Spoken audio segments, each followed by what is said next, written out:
It's amusing that today, or just coincidental that today, is Ash Wednesday, the beginning of our church's season of kind of serious reflection, some penitence, to use an old-fashioned word, mortification or self-denial. And I think that talking about unplugging a bit, as we will, is it's an appropriate time to do that. I haven't been near a mirror lately, but I understand that my mark of ashes is stronger than your smudge. So hope that won't distract anybody. My message today is not exclusively about our society's attitudes towards the use of cell phones and other gadgets, but that's not a bad place to start. And I will start with a critique of how we're using technology, and then I'll move on to some other deeper analysis of the larger conditions in which we attempt to live out our Christian vocation. What helps or hinders us in our walk of faith, in our discipleship? That's really the deeper concern than anything we might say about technology. Along the way, we'll treat a number of the powerful distractions in our lives, and there's a fair bit of talk about consumerism as we hit the halfway point of my talk. Consider for the next 2 minutes 4 short vignettes that I will share with you. All 4 occurred during a single weekend, May of 2009, just about 9 months ago. While highlighting the pernicious effects of handheld mobile technology, each of these 4 incidents will say something about the human choices that we make, more than just the gadgets themselves and their qualities. Vignette number 1. Near the end of a Friday evening commute, outside the Government Center T station in the streets beneath Boston, a subway car abruptly plowed into the rear of another Green Line trolley car, sending people flying into walls and poles and each other, and injuring 49 commuters, some of them seriously. Luckily, there were no fatalities.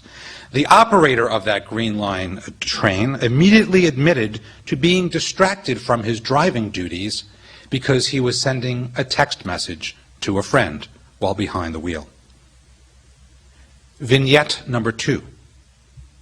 Minutes later, 2 miles west of that place, in a place called Fenway Park, fans roared with joy as the Red Sox tied a spirited game against their new arch rivals, the Tampa Bay Devil Rays. Okay, it's not the Yankees. Couldn't get tickets to the Yankee game. With a 3-run homer off the bat of slugger Jason Bay, sadly not with the Red Sox this year. Section 5 of the packed grandstand, where I was rocking as I rose to my feet to follow the arc of the ball, the towering fly that cleared the green monster by a few feet. The crowd went wild. But 2 nearby fans did not return my offer of a high five. They were too busy operating their smartphones, and they had missed the thrilling home run entirely. Vignette number 3. 36 hours later, the Minuteman Bikeway Trail that goes through Arlington and Lexington up to Bedford was filling up with joggers and cyclists enjoying the first truly warm weekend morning of the notoriously late arriving New England springtime. Lovely flowering trees were blossoming at last. A great crowd of songbirds, just back from winter hibernation, I guess, were serenading the eager folks jogging and pedaling along the 11-mile-long path. It's my own favorite ribbon of biking pleasure, as I call it. I don't know much about birds, but believe me, these songbirds were an especially good voice that morning. But many of my fellow exercisers missed the delightful, natural concert. Their ears were plugged into an iPod or a Walkman. I even spied a few parents sporting these earphones despite the presence of their children just inches away, strapped into carrier seats on the back of their bicycles. Classic case of a missed opportunity to connect with your kids. Vignette number 4, the final one. The beloved leafy Boston Common swarms in springtime with panhandlers, beggars, as we all know. Every winter is a hard winter for the homeless in our frigid city. One such gentleman, Dunkin' Donuts cup in outstretched hand, seemed inordinately glad for the few coins that I fished out of my pocket while walking down a bending path on Boston Common last May. I asked him about his take for the day. He sighed that Practically everybody passing by that afternoon was, in his words, out of reach. I interpret this to mean that most of my fellow strollers were locked into the interior world of music, streaming through earpods or in cell phone conversation of some sort. Fiddling with a handheld device turns out to be the perfect way to avoid eye contact with a beggar, and the perfect excuse not to hear a request for spare change. Now, I hold no particular brief for the practice of panhandling. I don't like it, frankly. But this incident did lead me to think of the story of Lazarus and Dives in chapter 16 of Luke's Gospel, in which the very existence of the needy man at his gate went unacknowledged by the affluent man, Dives. If technology is rendering this sort of deliberate oblivion more likely, then it seems urgent that we make the choice to unplug and to be attentive to the cry of the poor. Now, I've already added some commentary to these stories, and I've probably tipped my own hand regarding my opinion, if the very title of this talk or the advertising posters did not already do so. What do you think, however? What do you think when you hear these four stories? What lessons or learnings come to your mind and strike you as most urgent? What fears or concerns do they induce in you? Now, there's a wide range of possible concerns raised here. Let me list three bundles of concerns, although most of the talk will focus just on the third and final of these three. First, public health aspects.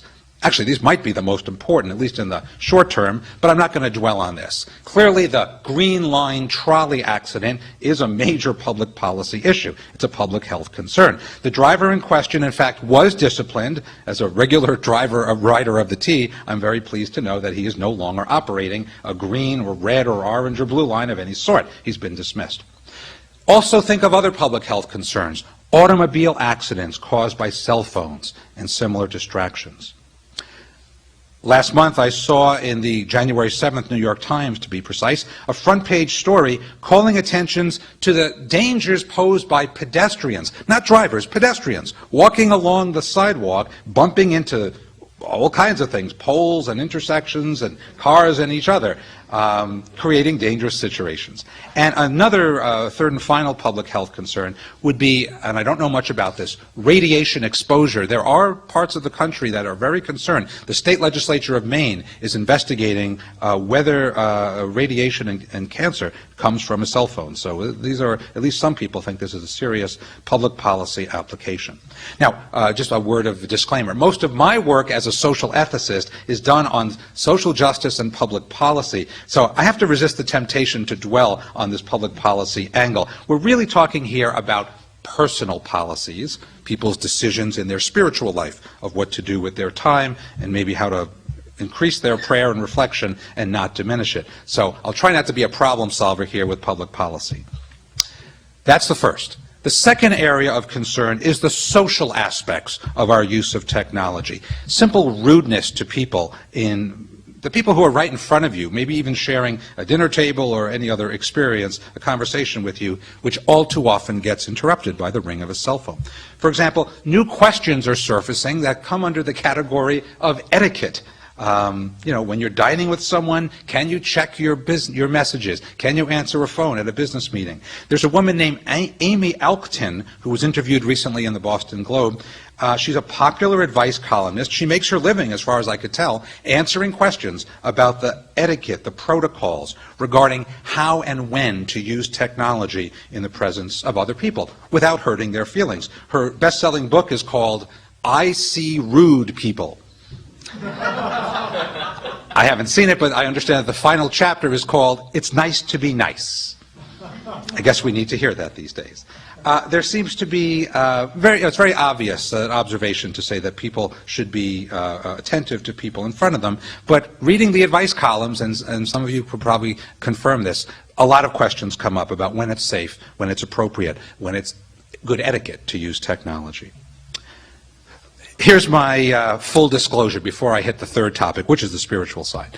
My full disclosure is this. I suspect I am the least qualified person, at least in this room, maybe in the world, to make recommendations on such matters. Although I'm not a pure Luddite, I use a computer every day, I have somehow steered clear of most of the distractions that enthrall the tech-savvy among you. I have never in my life owned a cell phone. I have never sent a text message to anybody. Believe it or not, I have never been on Facebook or MySpace, those major social networking websites. I have consistently declined invitations to even my closest friends to join their networks. LinkedIn seems to be the big one. Don't know a thing about it. I have blogged exactly 4 times, always on special requests, usually from America Magazine, as a matter of fact. In short, I don't know a BlackBerry from a Blu-ray. That's the end of my Luddite confession. It leads me, though, to our third, and this is the major point of the talk. That was all wind-up, in a sense. Here's the pitch. This presentation is not about the threat of technology to our physical health or public policy, or to our social health, etiquette. It's about the threat to our spiritual and religious health. I suspect that's why I was invited to join in this C21 series called Growing Faith, the Journey of a Lifetime. The very possibility of growing faith in each one of us, or the Christian community in general, depends upon the development of a very important word, interiority. Time and time again in the Gospels, Jesus goes off to lonely, deserted, far-off places to pray. It actually annoys many of his disciples. Nowadays, there seems to be no place that's far enough away, at least from technology in a wireless age, a digital age, to be free of distractions, as Jesus enjoyed. With all the demands of work and expectations from families and friends and networks, are we really free anymore to unplug? Are we free to spend adequate time? Time, I would say, we need for our spiritual health in solitude. Some people call this part of the human condition or the modern condition. I don't want to use the word condition. I want to use the word problem. It's a problem if we can't clear out space, not a mere condition. My earlier examples, the 4 examples I opened with, make the point that using handheld devices may indeed have the good effect of connecting us with people far away. But it also leads us to sacrifice more immediate human connections, such as to the children on the back of those bicycle carriers. And it may have the effect, or from panhandlers, or it may have the effect of cutting us off from our relationship, not with just other people, but with God. At least making it harder to build that spiritual life with and under God. We all know that being in the moment, being deliberate, being undistracted, being attentive to the subtle promptings of the Spirit is part of our spiritual life. It's a precondition for prayer and reflection. Now, my talk is not all bad news. I have noticed, following the media, it's funny how that works, you follow the media to critique the media. I've noticed a number of case studies, instances, where there are people who are speaking out, acting out against this creeping tyranny of the use of technology and machines. There are institutions that sponsor programs to break this cycle. Often these are described not in distinctively religious terms, using spiritual language, talking about prayer and meditation, but sometimes simply in secular themes like mindfulness and distraction, the topic of today's talk. Here's one example. I was delighted to learn that my own alma mater, Amherst College, go Lord Jeffs, a college located in western Massachusetts, recently instituted a periodic day of mindfulness on the campus, offering meditation breaks to students and faculty, including people on the campus, to take a fast from media and technology. I applaud this. I wish more colleges would do that. I was also pleased that this very campus, Boston College, when it was visited by filmmaker Ken Burns, he gave the commencement address last year, Ken Burns issued a warning about how mobile technology disengages people from one another, even as it purports to connect us to one another. Now, at that time, Ken Burns was just coming off the filming of his excellent PBS documentary series on the national parks. So perhaps his perception of the importance of peace and quiet was somehow influenced by his recent work on that project. Shooting scenes from Yosemite or Yellowstone has a way of making you appreciate peace and quiet, I suspect. Other examples of this movement, both secular and religious in motivation, could be cited. The evidence encourages me to believe that we are witnessing at least a modest revival of interest in what Henry David Thoreau expressed in his book Walden, Life in the Woods, over 150 years ago. Namely, a yearning to live life more deliberately, to simplify, to make room in our cluttered lives to get in touch with our truest selves and with our God. If Thoreau felt that daily life in American society was too cluttered back in the 1850s, how much more so does this observation ring true in the 21st century, thanks to our ubiquitous technology. Now, these voices that I just cited are expressing a dissatisfaction with the current state of affairs. Life simply moves too fast for comfort these days. Our intersection with people and with data proceed by a new style of bursts and fits and snippets, featuring frequent, constant distraction, interruption, eliciting shorter and shorter and shorter attention spans. It's as if our entire society is suffering from ADD, attention deficit disorder. While we might be gaining something in speed and efficiency and rapid response by always being plugged in, always jumping on your emails, I'm mostly conscious of what we are losing. The loss is in terms of sustained attention, as we're pulled away in too many directions simultaneously. And we suffer from information overload. We're not just harming our brains and our nervous systems. The point of my talk is we're harming our spirits as well. Now, taking the long view, humankind in every age of its history has displayed the ability to adapt to new circumstances. We adapted to the dawn of the written word, which replaced the spoken, the epic recited poems. We adapted to the age of the Gutenberg press, which replaced literature that scribes had written. Now we have mass-produced books. We adjusted to the dawn of the industrial age, factories, mechanization that replaced craft guilds and home-based production, piecework. How successfully are we going to adjust to this new age of digital technology? I don't know the answer to that question. I don't think anybody knows the answer to that question, but we should definitely pay attention to the habits of mind that we are developing or sacrificing. We should pay attention to the question, is this information overload sustainable? I don't think that anybody really knows the answers to these questions, but we might come up with a few, at least reliable hunches. Almost paradoxically, the way to get these hunches is to pay attention to the very media that saturates our lives and comes at us through our technology. So I'm going to do that, though. The best set of clues that I've gathered on this topic comes from the recent episode, it was just aired February 2nd, 2010, of that documentary series Frontline on PBS. If you're interested in pursuing more about this topic concerning information overload, I would say that the best single thing you could do is find that 90-minute feature. It's posted on the PBS website. It's called The Digital Nation. And as a matter of fact, the subtitle of the first segment of those 90 minutes is Distracted by Everything.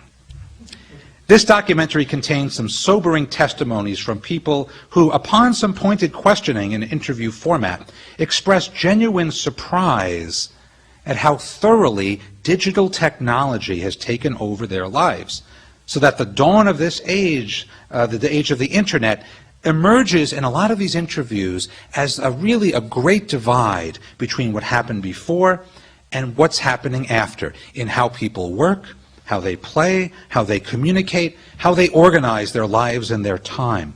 The more we think about it, the more we realize that nowadays we are always wired, always connected, always online, always multitasking. This Frontline documentary portrays veteran professors at MIT who are lamenting in front of the cameras that their students today seem to require, or at least they prefer, Constant and multiple stimulation, qualitatively beyond the scope of anything that we'd experienced in earlier decades or generations on our nation's campuses. My favorite segment of that program includes a bit of a point-counterpoint between two groups of people. On the one hand, a group of college students, they're MIT students, who claim boastfully that they can skillfully multitask while performing homework or problem sets or all kinds of reading for their courses without sacrificing any comprehension at all. On the other hand, are some professors who, in a good interview format, they muster some very convincing scientific data, they are after all MIT professors, demonstrating that their students are seriously deluding themselves. Reading comprehension, writing skills, and ultimately course grades and knowledge attainment are negatively correlated with attempts to multitask and to stay plugged in around the clock. In the end, the trump card in this debate involves brain research and neuroscience, something I know nothing about, which can adjudicate these claims and counterclaims. The best data available seems to suggest that we can do well only one thing at a time, and that switching among multiple tasks costs us dearly in terms of efficiency and accuracy.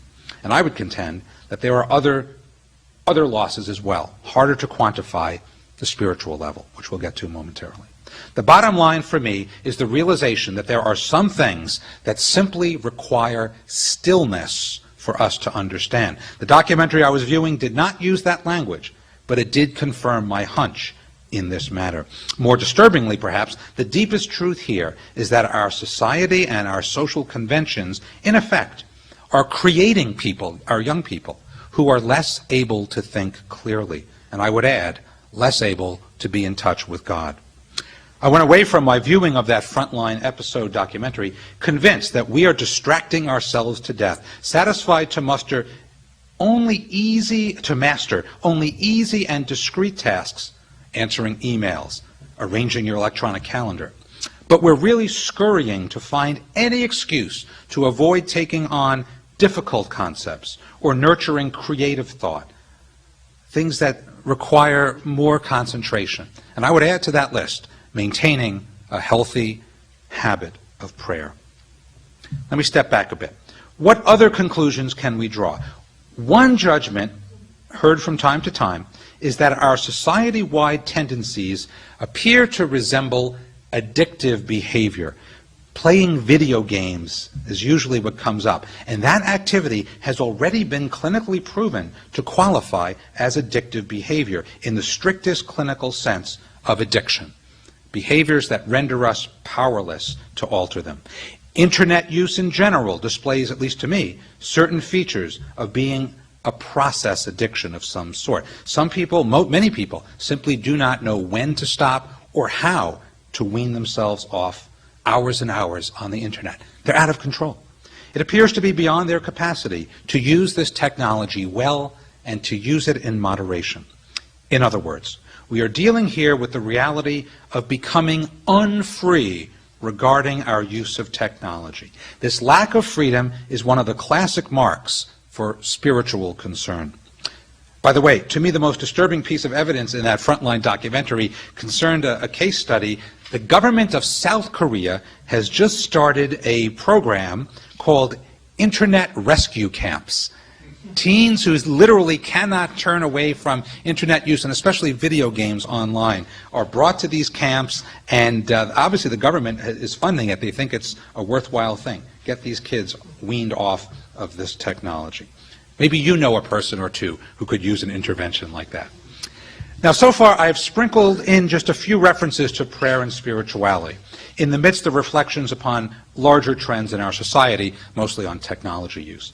Besides experiencing a call to practice a lifestyle for ourselves that includes prayer and contemplations, as Christians, we're also called to nurture the next generation as they, our young people, discover what it means to be reflective people of faith. That's why I think this talk fits very well into the series, Growing Faith, the Journey of a Lifetime. The task of handing on the faith from one generation to the next generation impels us to turn our attention to the youth of today. There's been quite a bit of recent attention to the topic of the role of media and technology in the lives of young people today. And what we're hearing has implications for parenting practices and for family behavior models. Although I am not a parent myself, here is my angle on what is at stake for the next generation. I especially worry about young people's curiosity, their creativity, their critical intelligence. I fear that all these things are being compromised by our soundbite culture, by media techniques like those quick cuts that go from scene to scene on the camera screen or the TV screen. And this renders impressionable youth prone to short attention spans, as far as I could tell. Their sources of identity are so wrapped up in overheated consumer culture that I worry that their fragile struggle for identity will not be able to unfold in a way that is truly free. Now, I'm eager to avoid any contention that my generation grew up in a golden age of any sort. I don't want to lay that trip on any of us. I can still hear my parents telling me to turn down those Beatles records. Remember the age of vinyl? I love that age. Or other technologies. We had early videotapes, we had cassette tapes, we had all kinds of lower tech than we have today. So the narrative I'm offering here is not one of a simple and sudden fall from grace to some horrible situation. Now, it's been a shading, it's been gradual, it's not all at once. But I would contend that the overall ecology of technology use today is qualitatively different, that the challenge of forging responsible use of media for youth today is a far more formidable challenge than we've ever had before. Supporting these concerns is a front-page article in the February 4th Boston Globe, reporting on a recent study conducted by the Kaiser Family Foundation. It's available online very easily. This study found that young Americans between the ages of 8 and 18 now spend an average of 7 hours and 38 minutes a day using either a computer, smartphone, television, DVD player, video game console, iPod, or some other electronic device. Previously, the measured total was 6 hours and 21 minutes back in 2004. So from 621, it went up to 738 in just the space of 6 years. Okay? And that was the latest report from the Kaiser Program for the Study of Media and Health. These findings reflect the explosion of mobile and online media today, including text messaging, handheld video games, social networking websites, Facebook, MySpace, and among the findings is that 37% of children report that their family car now has a TV or a DVD player. So kids go from screen to screen to screen all day with hardly a break. By any standard, these 50-plus hours per week is a lot of screen time. And surely, electronic activities crowd out valuable time for activities that are healthier for mind and body and spirit as well. Once you add in all those 7.5-hour daily, put on top of that another 8 hours for sleep, I think kids still have to sleep, right? And a few other hours for meals and other necessities of life, I wonder if there's any time at all left over for genuine human interaction, for educational activities, much less for prayer and quiet time for reflection. And there's no indication that we've hit the ceiling on the growth of screen time, although I have a hard time imagining what is left to crowd out. They'll find something. This Kaiser study I just cited also documents that excessive time spent by youth in this way is correlated with behavioral problems, with lower grades in school, with decline in personal contentment variables, asking children if they're happy or they're looking forward to a good future, and also correlated with childhood obesity, the big campaign of our First Lady, Michelle Obama. She just adopted that cause, fighting childhood obesity. Sure, time on your Xbox or the Wii console that most families seem to have today, or in front of the TV, may have some benefits. You could be exposed to new information, you get better hand-eye coordination, I guess, if you get better at video games. But we all know that, left to themselves, children, by and large, will consume junk. They will waste time. We can all agree that there's a desperate need for closer supervision and alternatives that parents can provide for these children. 2 weeks before the release of that study, the New York Times carried a front-page article, it was January 20th, titled, "If Your Children Are Awake, They're Probably Online." More through anecdotes than hard numbers, this New York Times story chronicled the same trends that the Kaiser study that I just reported relates. The article prompted a slew of letters to the editor. A whole bunch was published on January 28th, a week later, expressing agreement with the observations in that article. One letter is my favorite one, from a high school English teacher in Queens, New York, close to where I grew up, related an anecdote. As an experiment, this teacher some months ago had challenged her students to abstain from electronic entertainment technology for 3 days. Sadly, but not surprisingly, a very small percentage, I think less than 10%, could actually follow through and meet her challenge. Many of the students described their media deprivation as torture, I'm quoting now, wicked boring, and the hardest 3 days of my life. But some of them did get through 3 days. Some of them actually found alternative ways to entertain themselves, discovering the joy of activities that occur offline, even some of them, shockingly, outdoors. And some of these kids actually expressed appreciation for this challenging exercise. Score 1 point for the world beyond cyberspace.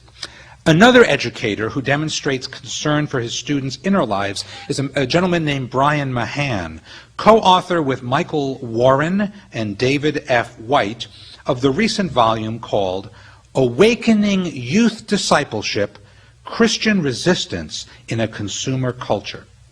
Brian Mahan encourages his students to keep a thing called a distraction diary. It's a notebook where students can keep track of the thoughts and daydreams that interrupt them while they're reading material for his courses. Dr. Mahan then follows up with students to make sense of their learning experience based on what they record in their distraction diary. I might add that this would not be a bad practice for spiritual directors to challenge their spiritual directees. Keep a distraction diary. Help us to understand our prayer through the distractions. Let's leave the buzzing, blooming world of cell phones, internet, and other technologies for a moment. Let's consider the wider tableau, the larger landscape that these technologies populate. The subtitle of the book that I just cited from Brian Mahan and his co-authors was Christian Resistance in a Consumer Culture. Did you notice that phrase? Allow me to reserve the word resistance for the very end of the talk, but let's ponder together the reality of consumer culture for the next few moments. Technology and the way we use it are obviously only one facet of the overall social ecology that we find ourselves inhabiting in the 21st century. The larger universe includes the all-encompassing reality of consumerism, which has come to resemble an ocean in which each one of us swims every day, like it or not, from the moment we wake up until we close our eyes again. It's nearly impossible to avoid advertisements, brands, product placements, commercial activities of all sort in the course of a day. Try watching a sports event. Every surface is covered by an ad for something. In putting together their book on the challenges of fostering youth discipleship, Brian Mahan and his co-authors accurately identified consumerism as a powerful, even ubiquitous, a word they used, ubiquitous force that is decidedly hostile to Christian formation, discipleship, and religious practice. If you compare the power of the culture of consumerism on one hand and the relative appeal of a life of Christian discipleship on the other hand, I'm afraid that culture all too often wins out over Christ, if I can borrow H. Richard Niebuhr's phrase, Christ and culture. I'd like to think that religious motives and values trump the acquisitive and commercial side of us, but I fear that this may have become a lost cause in recent years. To turn the tide, we would have to somehow find a way to renew widespread popular appreciation for practices that provide an alternative to relentless purchasing and consumption. Practices such as sacred remembering, meditation, and discernment. But such practices require quiet and stillness and unbroken concentration. And these virtues are hopelessly out of vogue. A reversal of fortune would require us to appreciate the old virtue of asceticism, of bodily mortification, like fasting and silence. These are a hard sell in an age of instant gratification. It might seem grandiose to refer to these as countercultural practices of resistance, but I've come to realize that they are nothing less than that.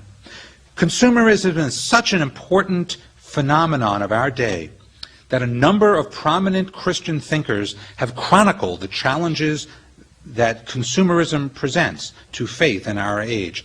Let me mention 5 recent book-length works that have added to our understanding of this topic.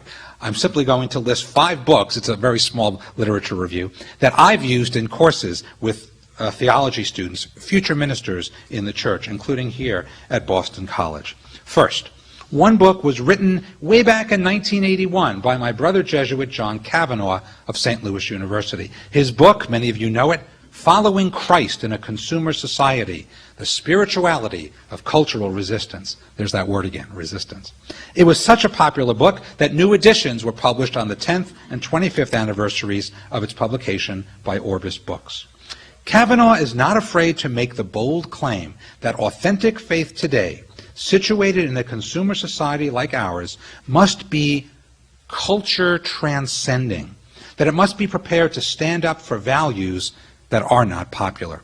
Christian approaches to the basic human functioning, such as knowing, valuing, and willing, cannot be shy about being distinctive. Kavanaugh also notes that while advocating for social justice is only an optional part of the consumerist lifestyle, it remains an essential part of the Christian message, social justice. In short, an authentic Christian faith is going to make us look different, look odd, different from many of our neighbors in today's consumer society. Second book. In 1987, political scientist Michael Budde, B-U-D-D-E, of DePaul University, published a cleverly titled volume. Here's the title. The Magic Kingdom of God, Christianity and Global Culture Industries. The Magic Kingdom of God. The word magic is in parentheses because it precedes a somewhat older phrase, Kingdom of God. It's older than the Magic Kingdom, at least by a few years. This book falls readily in the field of culture studies. It's engaged in analyzing media, advertising, and various patterns by which we communicate today. Michael Budde exhibits a very playful knack for analyzing trends that we've already probably seen and suspect in our world. The way that television and mass media have a pernicious way of dominating our lives. He calls them time bandits. They rob us of precious time and energy. Time and energy we could use to be more creative than just sitting in front of the boob tube. Serendipitously, the title of the book's first chapter is this: Following Jesus in a Distracted Age. Michael Budde sees the Christian life is difficult to maintain in a world of modern capitalism, in a commercial culture. Living a consumerist lifestyle is a recipe for seeing religious practices squeezed out of our daily lives. And it's obvious to him that true Christian formation for our youngsters is almost impossible today. Media screams for our attention, CCD, less convincing. The best soundbite, by the way, from that book occurs when Michael Budde worries that Mickey Mouse is currently generating more influence and enthusiasm than Jesus Christ ever did. Jesus never generated any prophets, at least the kind spelled with the letter F. PH, yes. If Christianity has a future, it will have to take up this challenge in a conscious way, as Christians recognize the call to be countercultural, even subversive. I use a word that Budde uses frequently. Third book, Tom Bedoin, 2003, published a book, Consuming Faith, Integrating Who We Are and What We Buy. It's not just another book about consumerism. It's really a book about meeting the challenge of faithful living in a mass consumption society. And he agrees with Buddy. Christians have to be more strategic about their choices and savvy in their lifestyle options. The fourth book, Being Consumed, Economics and Christian Desire. It was published in the year 2008 by a gentleman named William Kavanaugh, spelled with a C, unlike the K that begins the name of John Kavanaugh, whose book I cited earlier. This Kavanaugh restates the insight of his namesake in perhaps more stark terms. He says that, and I quote, "Nowadays, God and mammon are contestants on the same playing field." Consumerism and hyperdrive has a way of warping our Christian approaches to realities like abundance and scarcity, hope and anticipation, gift and exchange. For the foreseeable future, Kavanaugh says, it will be a real struggle for Christians to create practices and spaces that are truly free from economic domination, including the consumerist drive to get more for ourselves, something that's clearly sharply different and at odds from the Christian principle of self-giving love. The fifth and final book I want to mention is the most scholarly of the whole lot. It's by Vincent Miller, who now teaches at the University of Dayton. In the year 2003, he published the book Consuming Religion, Christian Faith and Practice in a Consumer Culture. In this book, Miller conducts a thorough theology of consumerist culture today, the spend and consume ad infinitum culture, achieving a comprehensive analysis of the phenomenon of commodification that dominates our culture today. I recommend putting Vincent Miller's analysis side by side with two works by a Boston College professor, a sociologist named Juliet Schor. Many of you probably know her two best-selling books, The Overworked American and The Overspent American. I like that dialogue between sociologists like Juliet Schor and theologians like Vincent Miller. We can really learn a lot about what it means to live in our age of distraction.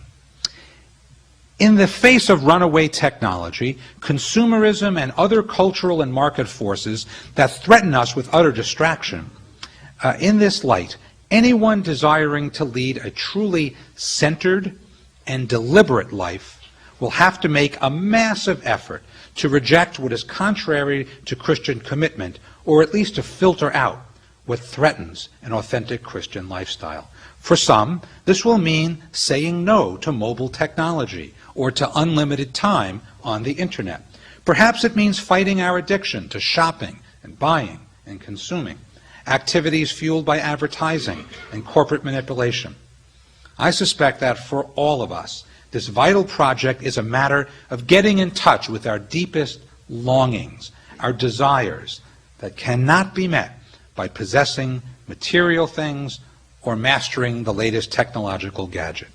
Of course, we do not face these current challenges, formidable as they are, empty-handed.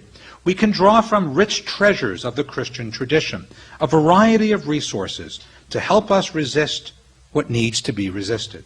I'm thinking here of spiritual writers who inspire us to detachment. I'm thinking of gospel texts that challenge us to place material things in proper perspective. I'm thinking of old-fashioned virtues, the classic virtues, like self-restraint and temperance. I'm thinking of masters of prayer techniques who encourage us to use our Christian imagination to visualize alternatives to the status quo. All of these and more are at our fingertips if we can only master the will to bring them out of storage and to install them into our daily lives. Resisting the market culture of consumerism and regaining control over distracting technologies are ultimately challenges that we work out in the tension between gospel and culture. This relation between gospel and culture is always being worked out in every age anew. The dialogue between them is always potentially creative, and probably surprising. Who knows? Maybe the Holy Spirit is filtering into our world precisely through new technologies and the cultures that accompany them. I don't want to rule that out, and it happens in spite of these novelties, perhaps. It's probably a good idea not to be too dogmatic about the downside of these new technologies. Any positive side can be found if God wants it to be found. God will discover it. There's ample room for optimism as long as we remain open to the promptings of the Spirit. It's also clear that culture often distorts and sometimes even dismisses the gospel. So it's a give and take. There's an optimistic side, and there's reason for pessimism as well. Surely we are justified in insisting upon some minimum level of silence and stillness to clear an internal space for God in our lives, to allow people of faith to be attentive to the inner voice that whispers, "Be still and know that I am God." In my final 3 paragraphs here, I'm in the home stretch. I've offered you a diagnosis regarding what it means to live a true Christian life in this age of distraction. To draw out that medical metaphor after diagnosis, I'd like to offer a prognosis or even a prescription of some sort. But I'm unsure what it might consist of at this point in our history. If we expect to find a healthy way to live, we're going to have to think our way into new modes of acting as surely as we act our way into new modes of thinking, to cite the old saying. We will surely have to clarify our own definitions of what it means to be successful in the world. And we must present alternatives to the dominant cultural paradigm of achievement in our age. At the very least, we're going to have to resist those aspects of our high consumption and high-tech culture that are antithetical to Christian living. It may sound grandiose to speak of the complete transformation of culture. I'm not expecting any complete transformation of anything anytime soon. But I certainly do not advocate complete withdrawal from contemporary culture, as flawed as it is. Perhaps the proper approach is to encourage Christians today to be more deliberate, more selective in how they engage mass culture and use technology, to dare to stand apart from our culture and critique its most corrupt aspects. And maybe the most valuable contribution is not any position-taking or commentating, as I've done today, but rather the simple task of modeling for others what it means to be deliberate, to make lifestyle choices in a mindful way, to resist cultural trends that we can find unhealthy. As an ethicist, my ultimate criterion of progress in the moral life is always the question, are these things helping us to be our best selves? It boils down to a simple matter of encouraging healthy behavior and discouraging whatever it is that inhibits human flourishing, of being the most authentic people we can be. If we encounter trends or cultural influences that infantilize us and retard our spiritual development, we're obligated to resist those trends. This is true for adults. It's also probably truer for our youngsters, who will never achieve their full potential unless we create the conditions, favorable conditions, for their development as Christians. Youth will struggle to build a strong sense of their identity and their place in the world unless we adults provide sound and attractive role models for them. Specifically, they will not be able to resist the lure of constant media stimulation unless we show them that we can unplug, at least from time to time. Faith formation isn't just what happens in a classroom or a CCD class. It's what happens in our daily lives for one another. At stake is nothing less than the health of the social ecology of our world, which makes prayerful and faithful living either more likely or less likely. To conclude, my deepest hope for the future years is that we as a society will witness fewer, not greater, missed opportunities for reflection, to drink in the ordinary joys of life that humankind has experienced for millennia. Simple things like watching sunsets, pondering the night sky, activities that all too often we forego now because we're too plugged in. Connecting with God, connecting with others in a deliberate way is still within our control, if only we can muster the willpower to resist modern distractions and to turn them off. None of us should have to flee the world or enter a monastery simply to avoid sensory overload. We can and must make the right choices. So, I wish you a happy Lent, a distraction-free Lent, and most importantly, a Lent when you can maintain at least some modicum of spiritual focus. Thank you very much.